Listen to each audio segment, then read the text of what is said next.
The lone Fox liberal on the five, Jessica Tarlov, made a point that was almost accidentally devastating. And I believe the fact that it happened on Fox News in front of Fox's own audience is really important. Jessica Tarlov said that watching Trump talk about Ukraine and Putin felt like watching the Helsinki press conference over and over again. I love that I will often make a commentary on this show, and then it is mirrored by Jessica Tarlov. I'm not suggesting she's watching the show and getting it from me. What I like is that the very same ideas I believe to be true, she is putting in front of a Fox News audience, and that is so valuable. Remember when Trump and Putin stood next to each other in Helsinki during Trump's first term? And Trump said, listen, Putin said they didn't interfere in the 2016 election, and he said it very strongly, and I believe him.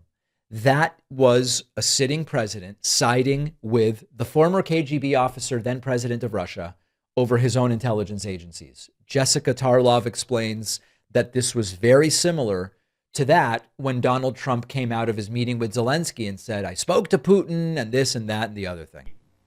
If they're willing to sanction him into oblivion. And there are a lot of members of the Republican Party, more old school Republicans, like Guy, who feel like that's the right approach to that. And that Putin has every time shown a list of demands, pretended that they were different than the time before, and it's exactly the same. He has never changed the goalposts. He wants things that Zelensky cannot agree to. It would be turning over his country to Russia. And Rosanna points out that Trump didn't get riled up, and the weather, it looks spectacular. I wish that I was also in warm weather, but he wasn't riled up because Zelensky played this perfectly and has learned from the terrible Oval Office meeting with J.D. Vance when everyone freaked out on each other that he has to just sit there and grin and bear it. And I felt a little bit like I was watching a redux of the Helsinki press conference in 2018 when Trump came out and he said, you know, I talked to Putin about the election interference and he told me he didn't do it, and I completely trust him.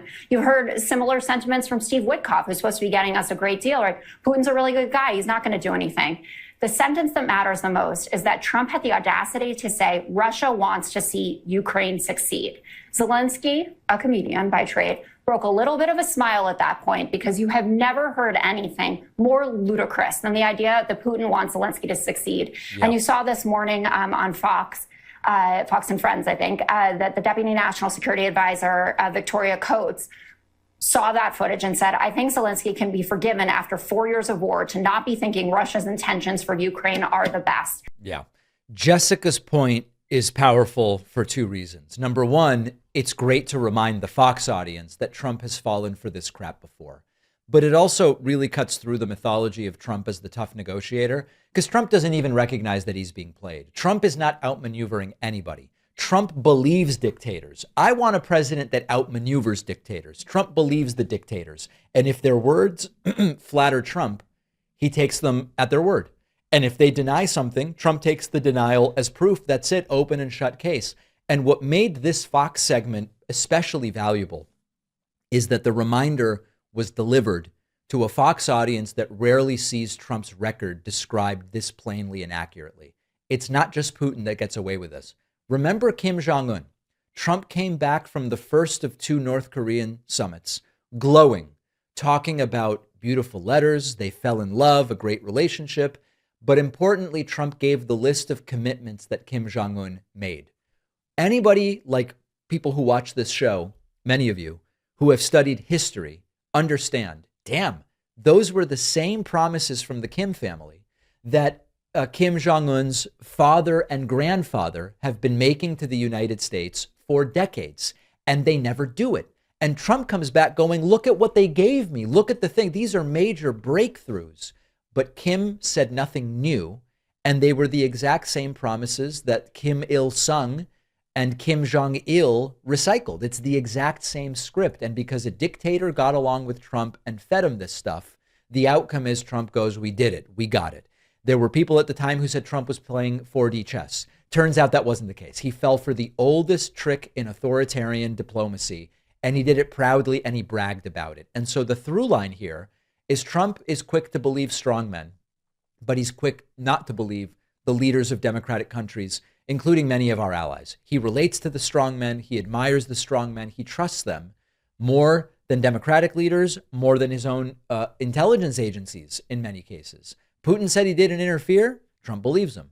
Putin says he has the best interests of Ukraine in mind, and Trump acknowledges it. Kim Jong-un says we're going to denuclearize, and Trump says we got it. We got victory from the North Korean people finally. So I love that Jessica Tarlov is exposing the Fox News viewers to this. They're usually told Trump's tough, he's shrewd, great businessman, respected by everybody, negotiator, the guy who always has the upper hand.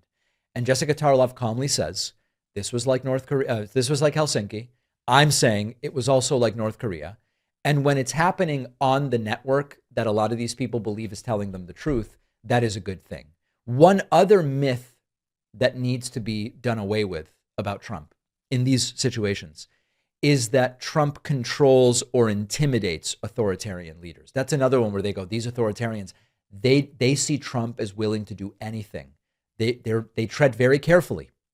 And that's what makes Donald Trump most effective. The evidence shows the opposite. The strongmen don't seem to fear Trump. They seem to know exactly how to play him like a violin. They know how to incentivize Trump, praise him publicly, flatter him personally, give him a prize if you can do it, like Netanyahu did. And that is because Trump doesn't have leverage. Trump is just really predictable. And if you're predictable, you are weak when it comes to foreign policy. And Trump claims that his strength is being unpredictable. He's actually extremely predictable, which is that if you praise him and you give him a prize, you'll have a meeting out of your hand. We've seen it. We've seen this movie before. We know exactly who Trump is. We know how Trump succumbs to flattery. Helsinki was not an anomaly. It was a preview.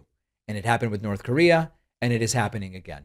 Thanks for watching. Check out this other video. And if you like our content, make sure to subscribe so YouTube puts our videos in your feed, and subscribe to the podcast on Spotify and Apple.